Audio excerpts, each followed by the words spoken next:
Hundreds of people trapped, flames swallowing an entire building, floor by floor, mothers screaming for their children, shoppers clinging to ropes, dangling from the upper floors of a burning commercial plaza with nothing below them but concrete and chaos. This is the terrifying moment Yare Plaza in Eastleigh, Nairobi has turned into a death trap, and what happened next has left an entire city in absolute shock. Before we get into the full story, you need to understand something. Eastleigh is not just any neighborhood in Nairobi. It is one of the busiest, most densely packed commercial hubs in all of East Africa. Thousands upon thousands of people flood the streets every single day. Traders from Somalia, Ethiopia, and across the Horn of Africa have built a thriving economy here, earning Eastleigh the nickname Little Mogadishu. The sidewalks are shoulder to shoulder. The buildings are stacked up high. Multi-story plazas like Yare Plaza are packed from the basement levels to the rooftop with shops, storage rooms, wholesale businesses, and offices. Now, imagine a fire breaking out inside one of these buildings in the middle of the day, when every floor is occupied, when every corridor is full, when every stairwell is crowded with people going about their daily businesses. This is exactly what happened on Tuesday, March 3rd, 2026, and the footage that has emerged from that day is nothing short of horrifying. But stay with me, because the full story has layers that most people are not even talking about, and by the end of this video, you will understand why this fire is raising questions that go far beyond the flames themselves. It was approximately 11 o'clock in the morning. The sun was high over Eastleigh, and Yare Plaza was alive with its usual rhythm. Shopkeepers had opened their stalls. Customers were browsing through rows of clothing, electronics, and household goods. Delivery trucks were unloading stocks, and at the ground level, it was a completely ordinary Tuesday morning. Then something changed. Witnesses on the lower floors reported smelling something acrid, something chemical, drifting through the corridors, and within minutes, thin sweeps of grey smoke began curling through the hallway of the middle floors. At first, some people dismissed it. Maybe someone was cooking, maybe a small electrical fault, nothing serious. But then, the smoke turned black, and it turned thick, and it started moving fast. By 11:15, the flames were visible from the exterior of the building. Not small flames, not containable flames. We're talking about a wall of fire rolling through sections of Yare Plaza with terrifying speed. The heat was so intense that the windows on the upper floors began crackling and shattering, sending shards of glass raining down onto the streets below, where crowds were now gathering in panic. And this is where the situation became truly desperate, because here is what most people watching from the outside did not realize at that particular moment. Hundreds of people were still inside, trapped, with the fire spreading between them and the exits.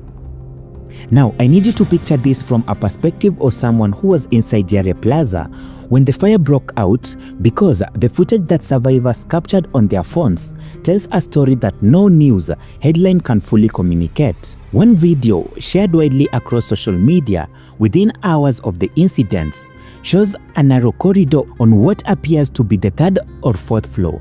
The visibility is nearly zero. The air is dense, choking curtain of black smoke. You can hear a man's voice strained, barely able to breathe, calling out in Somali, telling people to move, to go down, to find the stairs. But in the background, you hear something else. You hear people crying. You hear people pounding on a locked door. Another clip, even more disturbing, shows a group, at least 15 people, huddled near a window on an upper floor. They are looking down at the streets far below. Some are on their phones, making calls. One woman is visibly praying, her hands raised, tears streaming down her face. The fire has not reached them yet, but the smoke has, and they cannot get to the stairwell because the floors below them are engulfed. But that is not all. Wait until you hear what happens next. Some of these people faced with an impossible choice, standing between advancing fire and multiple story drops, made a decision that required unimaginable courage. They began to climb outside the windows.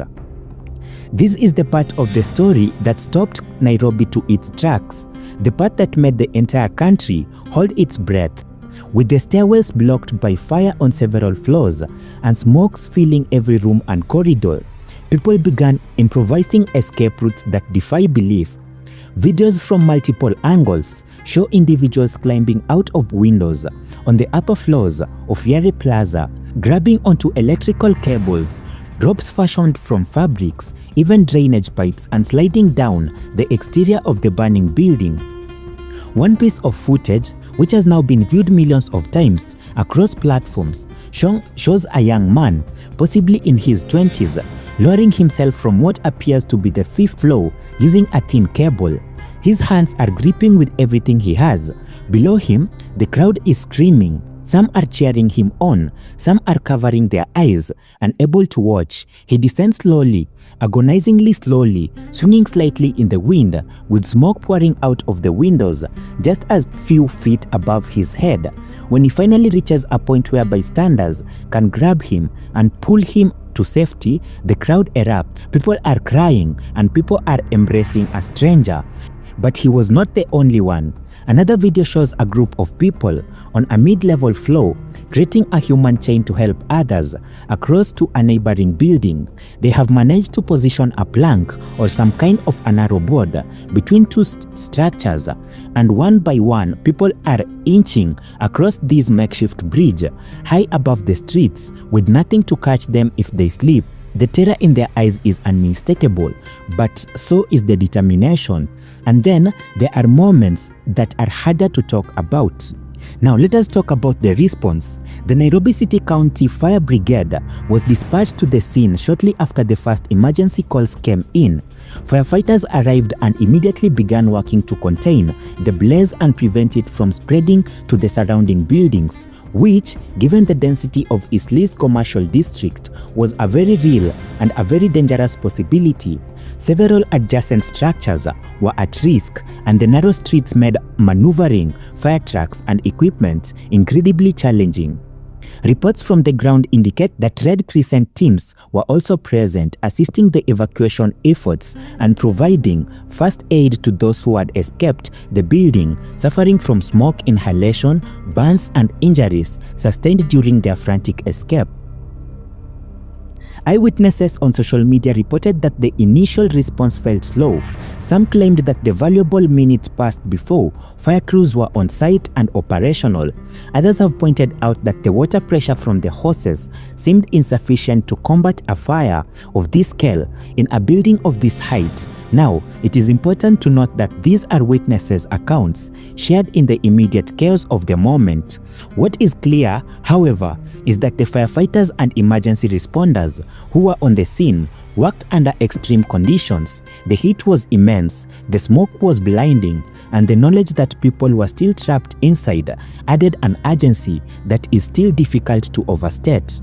These men and women put themselves in a genuine danger to save lives, and that deserves recognition, regardless of systematic issues that may need to be examined in the aftermath.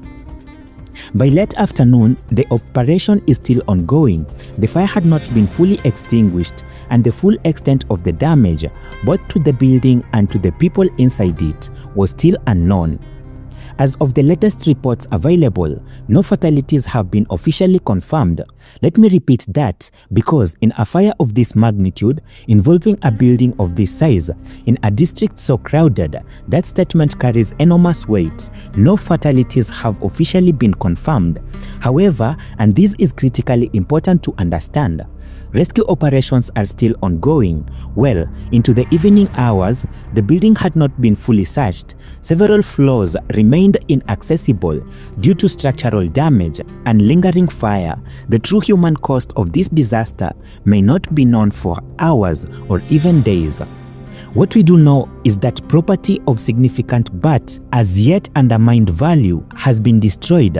Yare Plaza housed dozens of businesses, entire inventories of merchandise, electronics, clothing stores, goods, all of it consumed by fire. For the traders and shopkeepers who relied on these businesses for their livelihoods, the financial devastation is immediate and overwhelming. So what caused the fire? That is the question that everyone is asking, and as of right now, no one has a definitive answer. The exact origin and the cause of the Yare Plaza fire remains under investigation by Nairobi County authorities. No official statement has been released identifying a specific cause, and it would be irresponsible to speculate without evidence, but what we can do is look at the context. As I am recording this, the situation at Yare Plaza remains a developing story. The fire may not be fully extinguished. The full scope of the damage, both human and material, is still being assessed. The investigation into the cause has only just begun, and what I can tell you is this: what happened at Yare Plaza on March the 3rd, 2026 is a tragedy.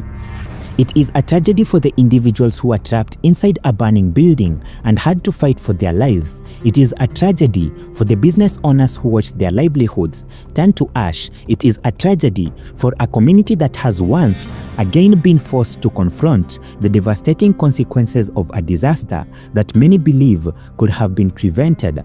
But it is also a moment of reckoning, a moment whereby we as a society must ask ourselves whether we are doing enough to protect the people who walk into these buildings every single day.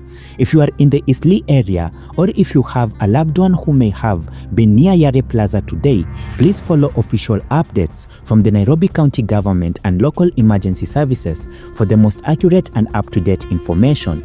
If this story affected you, share this video so that more people can understand what really happened today and why it matters. Subscribe to this channel because we will be following this story as it develops, and there is much more to come. Stay safe, stay informed, and never ever look away from the stories that matter.